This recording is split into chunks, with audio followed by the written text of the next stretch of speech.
Hello, everyone, and welcome back to Love's Teaching Will Travel. Today we have a guest. Tori, can you introduce yourself? Yes. Hi, my name is Tori McNealy, and I currently teach in Abuja, Nigeria. That is awesome. That is awesome. Now, Tori, can you tell us a little bit about you and why you decided to teach abroad? Yeah.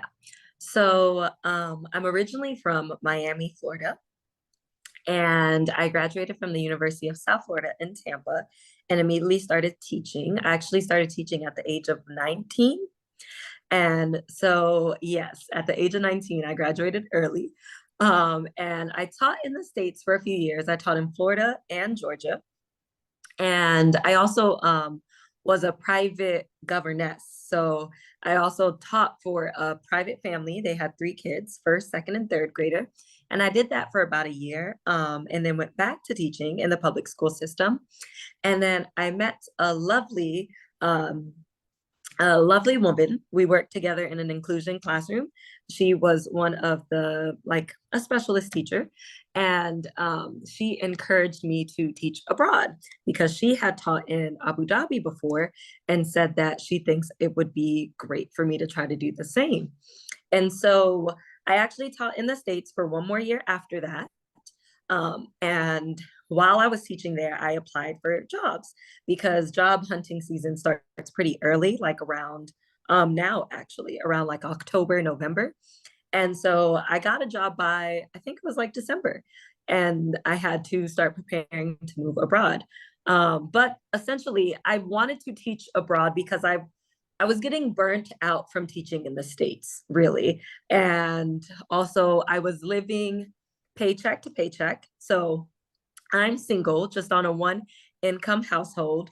And my one income from teaching in the States was not enough for me to live comfortably. So I also had like other jobs. I would work as an after school care counselor for a few hours after school. And then I would leave that job and I was working as a babysitter or a nanny. And I would go and pick up the kids that I was working for, pick them up from like their swim practices or their after school care programs, take them home, babysit for a few hours, then go home and start my workday all over again. I would tutor on the weekends, and then I would also work as a summer camp counselor and then later a director during the summertime. I also taught summer school. I was just constantly working just to be able to live. And that didn't include like taking vacations or anything. I was just always working. And I really didn't want to live to work. I wanted to actually enjoy life. So I decided to move abroad so that I could travel and enjoy my life at the same time. Tori, that like that threw me. Oh my. Oh my, that's a Yeah. lot.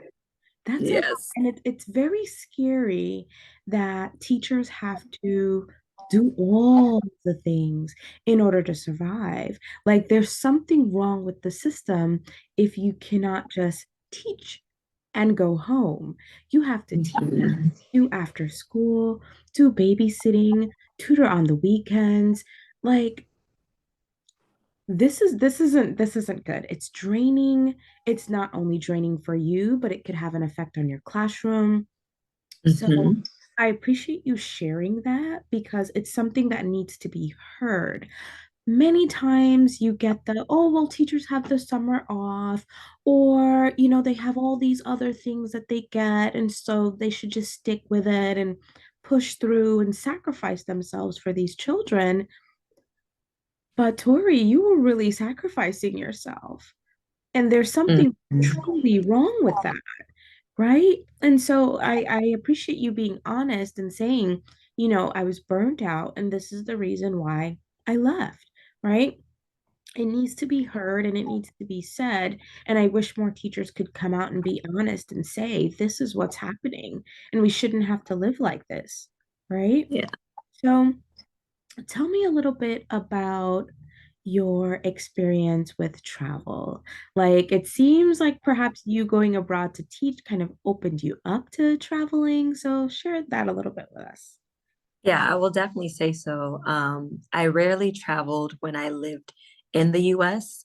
I did have a passport before I left. I went to a couple of places, but not many.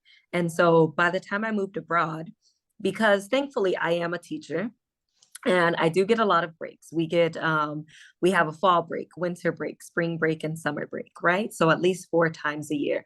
And working in international schools, you typically get a week-long fall break, a 3-week winter break, a week-long spring break, and then of course summer vacation. You have at least a month and a half off. And so during those breaks, because of the money, the salary that I'm able to make while teaching abroad, I have more money in order to travel, right? So I typically plan trips, either solo trips, or I could go with work colleagues. Or like, for example, next week will be fall break, and I'm going to meet my mother in Italy for a week. And so teaching abroad specifically has helped me to travel.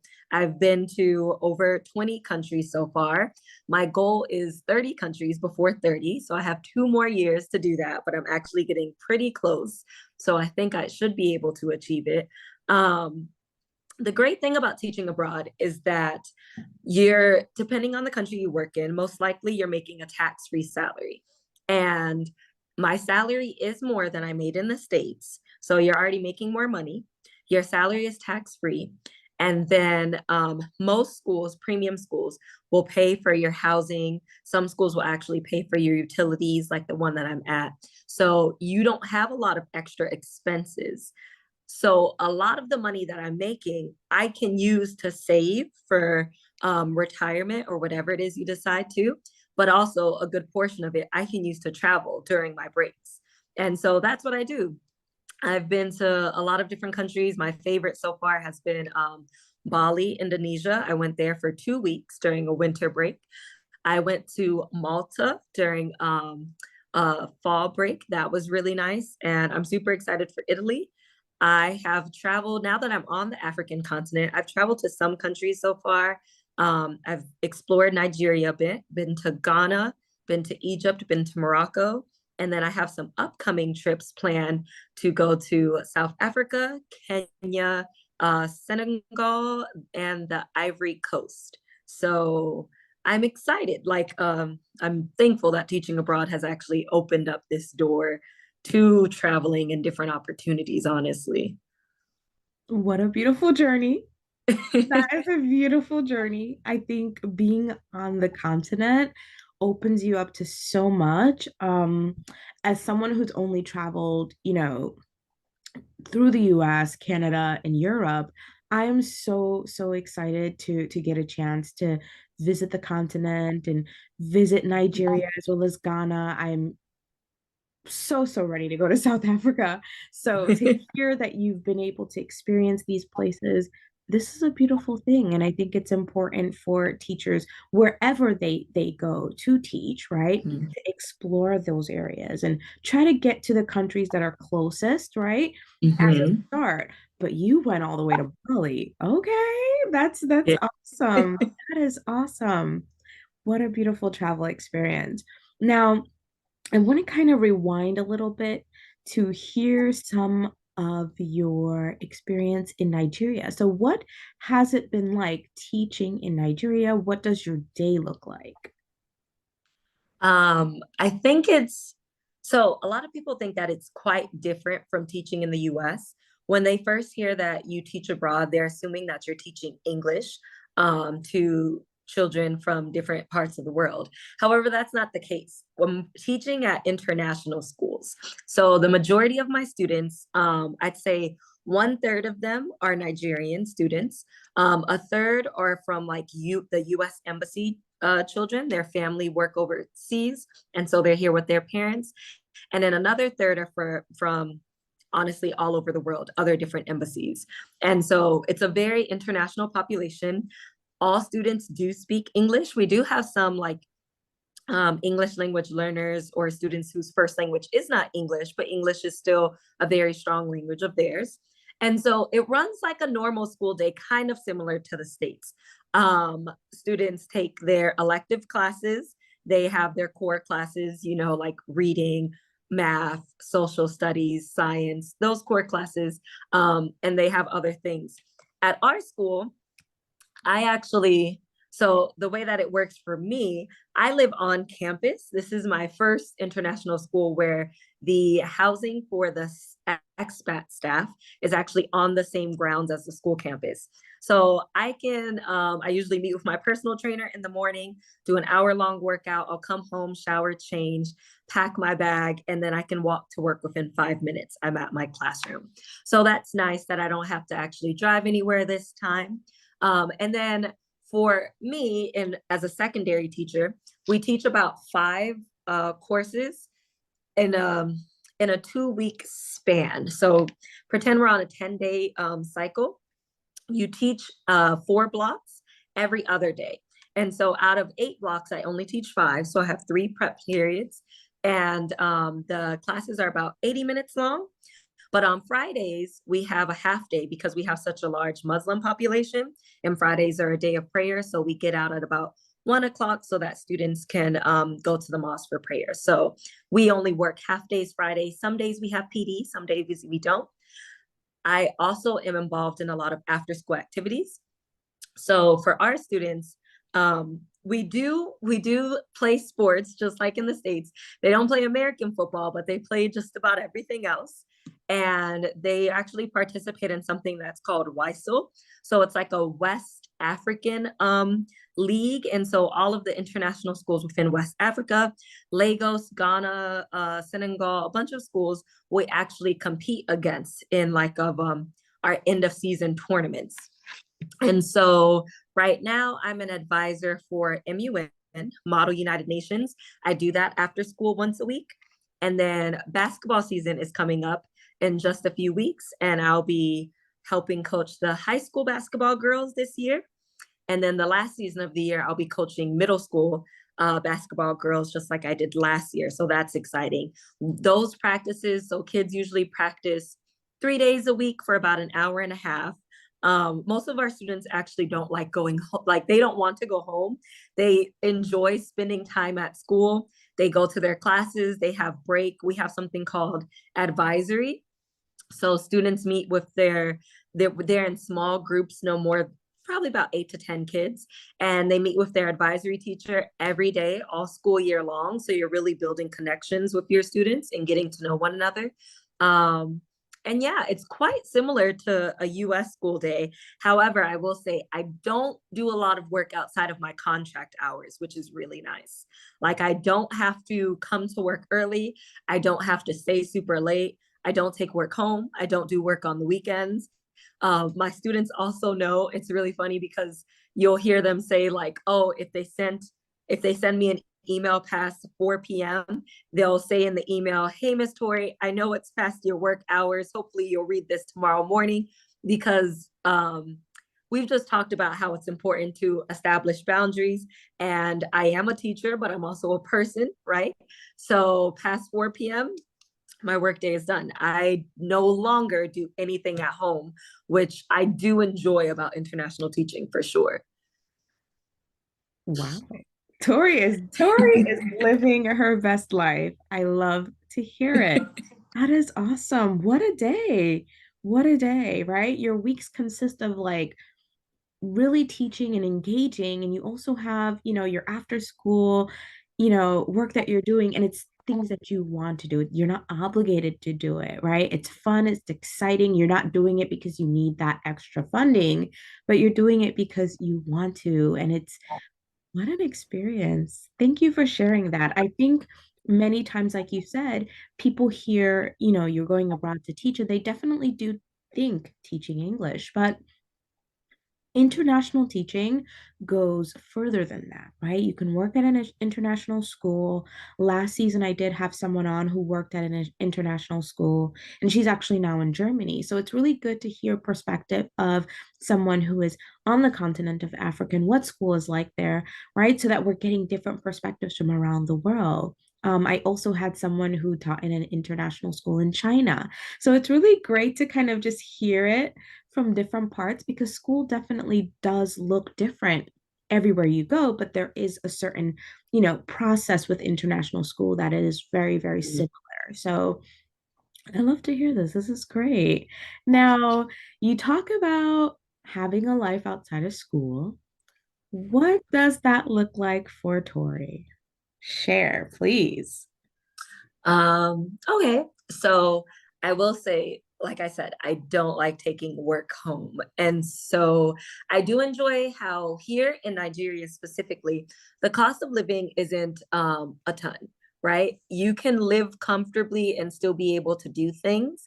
Now, I lived in the UAE prior to this, so I was between Abu Dhabi and Dubai, and there's a ton to do. I wouldn't say there's as much to do in Abuja in comparison, but there's still you can still live comfortably and enjoy yourself here. So for instance, I have a personal trainer, love her to death. She comes 3 times a week. Yeah, 3 times a week in a month, and it's not expensive at all. I probably pay around 80,000 naira, which would be, let me see, I'm trying to calculate. That would be maybe $100 a month, about $100 a month for personal training. And that's for the whole month, not like by session. So $100 a month for a personal trainer. And then like after work, usually I'll go out for drinks or dinner with colleagues. There's a ton of different like lounges, restaurants, things around. There's also a pool on our compound, so you can enjoy the pool in the clubhouse area. We'll oftentimes like get together and we'll grill and hang out. I do like living kind of in proximity with other coworkers because then I can just walk over to their house. So we'll like have little meetups like Friday night, I met up with a group of 3 teachers. They came over to my house and we did kind of a Love is Blind binge watching marathon. So we got to watch season 5, episodes 5, 6, and 7, and talk about it over snacks and drinks. That was nice. Last weekend, we did one of those charcuterie board parties. So everyone brought their own board, did that at a friend's house. That was enjoyable. We'll also go out too. So we've gone out to a ton of restaurants and everything here. And then we can also do things where, again, it's very like low cost of living. People will come onto the campus for different like activities or events. So we've had teachers come out to do Zumba classes. There's kickboxing classes twice a week. We also do salsa dancing lessons once a week. So like you can join any of these groups. The adults play, like the staff members will arrange sporting activities in the weeknights. So I can play volleyball on Thursdays. There's also like pickleball or basketball or kind of whatever you want to do. I'm sure there's a group of teachers here who do it. They oftentimes go for hikes. They go for runs. Last Saturday was a 10K that a few teachers signed up to run. I don't run, so I did not do that, but I was at the finish line, like cheering them on. And so it's nice. And even like shopping trips, I kind of like to even just get out to go to the grocery store to walk around. Thankfully, my school actually provides transportation. So on both Tuesdays and Saturdays, you can take the bus to go to the grocery store. So that's nice as well. I go out a lot to get my hair and nails and everything done. Just had a spa day yesterday. The spa services here in Abuja, I really enjoy. So I probably paid like 40,000 naira, which would be, I'd say, around like $50, right? So $50 for like 5, 6 hours at the spa. I got a vitamin C facial and a massage and waxing and all the pedicure, all of that done for $50. And so, like I said, there's plenty of things to do, and the cost of living is so inexpensive in comparison to the US, especially where I was at in Miami and in Atlanta. There's so much to do, honestly. I can see. So this is where I'm going to come in with the question, right? How has your life changed Where do you see the differences? I mean, it's evident, but I would like to hear it from you. Where do you see the difference in your life, when you were here teaching in the US, and how do you see your life now? Yeah, I would say the biggest thing is I'm less stressed. I just, when I was living in the US, honestly, it was just, I was living paycheck to paycheck as a teacher. I made just like too much to qualify for food stamps, but as a like a single income household, it was rough. And so I was also taking work home all of the time. I was just burnt out, exhausted, working multiple jobs. And now I don't have to do any of that, right? So now I just teach and that's it. I don't work another job. I have my free time before work and after work to do what I would like, whether I go work out in the morning or in the afternoon, hang out with friends or go out for drinks or go on a date, whatever it is, I have the time to do that. I also have the means now to travel on my breaks. And so it's not me sitting at home and catching up on grades and paperwork or making lessons. I actually take my full break and go somewhere, go to a new country and explore and enjoy. And so the biggest thing is just being being less stressed, and then I also just have more time for self-care, which is nice. Like I just have a lot of downtime. I read a lot more. I work out a lot more. I'm able to take care of myself. Like to truthfully, I never went and had spa days regularly. Like when I was living back in the US, now I could go 1 to 2 times a month or more if I really wanted to. Never did that in the States. I didn't have the luxury of doing that because I didn't earn enough to like afford those things. And it's not even so much a luxury. It's something nice, but I feel like I should have been able to afford those things back in the US, but I just didn't. And so now that I've moved abroad and I have a lot more wriggle room with my salary, I'm just able to enjoy life more. It's not just me working. Like I'm able to really enjoy life. It's a beautiful thing. It really is. Would you say that this experience has brought joy back into teaching for you? It has, because honestly, I was ready to I was ready to quit teaching and try to switch to a different career field or path. Because it was a struggle in the States. For me, it was. But teaching abroad, I've learned so much, and especially having like a large group of international students and getting to know my students and my families, and even working with teachers from various countries in the world. I've worked with teachers that were from the UK and Ireland and South Africa and Australia and Canada. Like it's so interesting getting to know people and this like seeing things from different perspectives and learning about different cultures and interacting with them. And so I enjoy teaching a lot more. Um, I don't foresee myself actually moving back to the US for a while. Like I would like to stay abroad. And even if I'm not staying here in Nigeria, looking to move to a different country instead of moving back to the US, right? I'm not ready to repatriate. I'm ready to continue to explore for as long as I possibly can. And who could blame you? Honestly, like who could blame you? There's so much to see and do and so much to explore. As you said, whether it's on the continent or going to another country, I think that you've been able to do a lot of things that feel right for you. And I'm sure you feel this is probably the best decision you've ever made, right?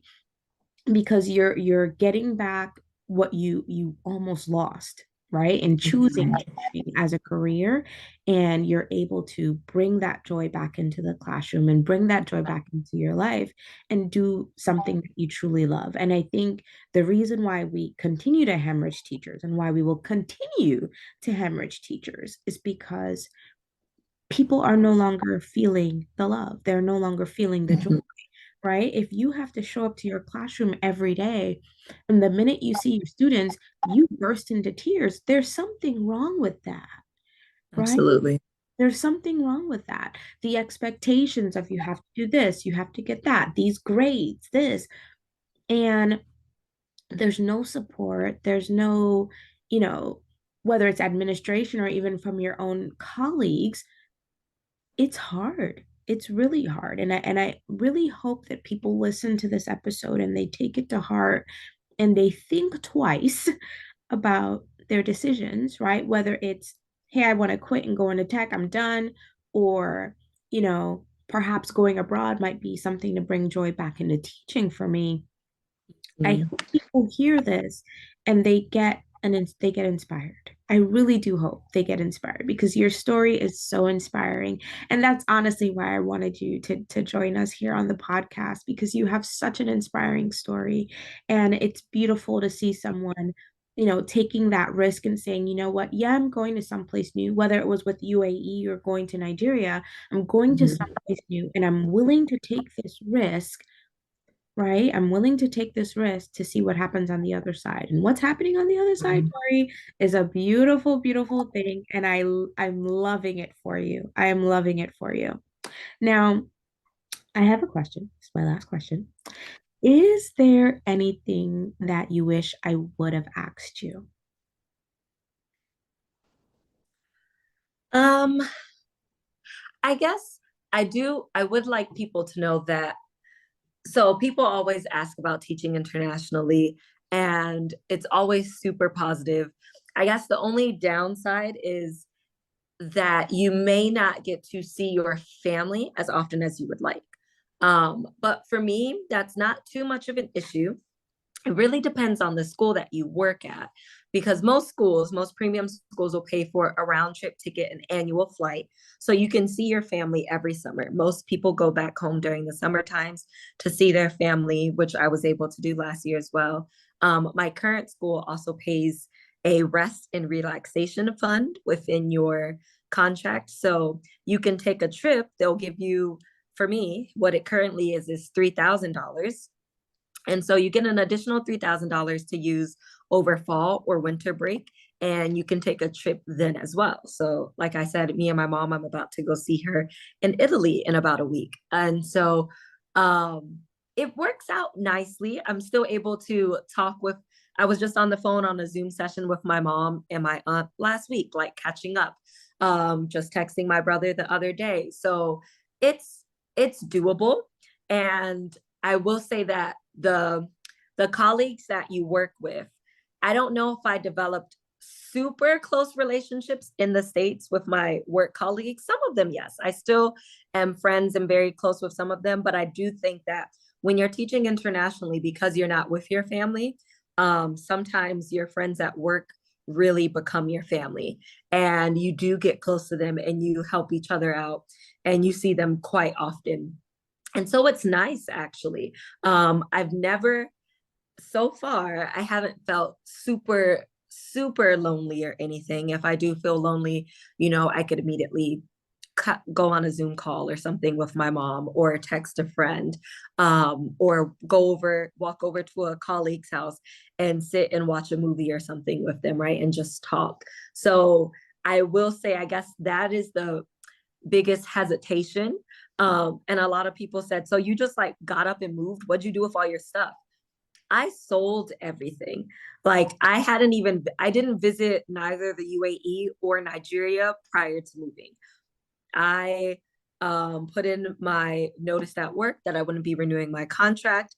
I sold my townhouse, sold my car, all my belongings. I didn't put anything in storage.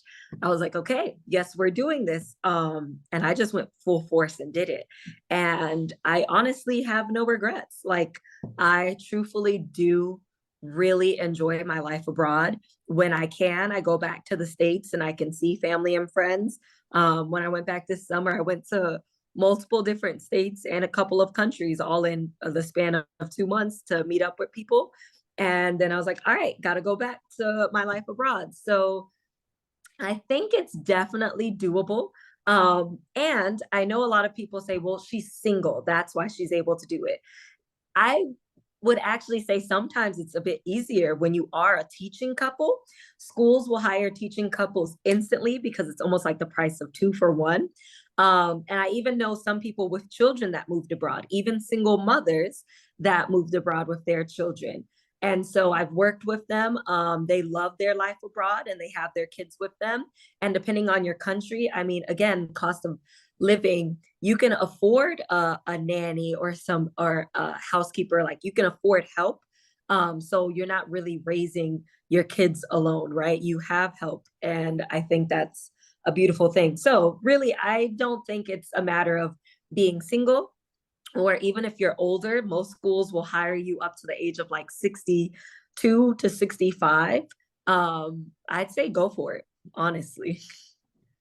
Tori, I appreciate you covering all that ground. Yes, that's definitely a question I should have asked because that poured so much out. Thank you so much. Now, I'm glad you addressed having a family and going abroad because I think that's something Mhm. that a lot of people are so hesitant about. It's like, well, I have kids or I have a spouse. What do I do? Just go. Just go, right? Just as, if you had to change jobs, you'd have to change jobs. If you have to move Mhm. across state, you move across state. Family's going with you, right? So I'm glad that you mentioned that. I think it's important for people to hear that because it will give them that, okay, all right, other people are doing it, it's doable, right? It's Mhm. and I think sometimes people are so afraid to give up the things, right? I don't want to sell my things, or I've got to put things in storage, or, I've got kids. What do I do about my kids in school? Let go. I feel like we're so tied to things here, right? And we're so afraid to let go. We're missing out on some wonderful experiences on the other side of it. And I appreciate you sharing that and, giving some insight into it's possible, right? It's very, very possible. Thank you. Absolutely. Thank you, Tori. Thank you. I appreciate you coming on. Please let me know if there's anything else you want to share with the group, maybe where they can find you on social media if you want to share that, or if you have anything upcoming. Okay, I didn't even think about that. You can find me on social media. I'm on Instagram and TikTok. My username is taste.travel.teach. And I actually wrote a book. You can find it in Walmart, Target, Barnes and Nobles, Amazon. It's called Teaching Abroad from Abu Dhabi to Abuja. And it has a ton of details, honestly, for those that are interested in teaching abroad of where to get started. That I feel like that's the biggest question that people will DM me to ask, like, how do I get started? And so I've put in there different recruiting services or websites that you can start to use, even groups that you can join on Facebook, where you can find a ton of answers and advice and everything from current teachers that are teaching abroad or previous teachers. So I would definitely recommend that if you're interested. Thank you so much, Tori. Thank you. For those of you who are listening on YouTube, check the description. I will have a link for you there with all of Tori's information, her Instagram, her TikTok, her book, so that we can go check it out. All right. It has been a wonderful, wonderful opportunity to sit down with you, Tori. We hope to see you again soon. Take care now. Awesome. Thank Bye, you. everyone.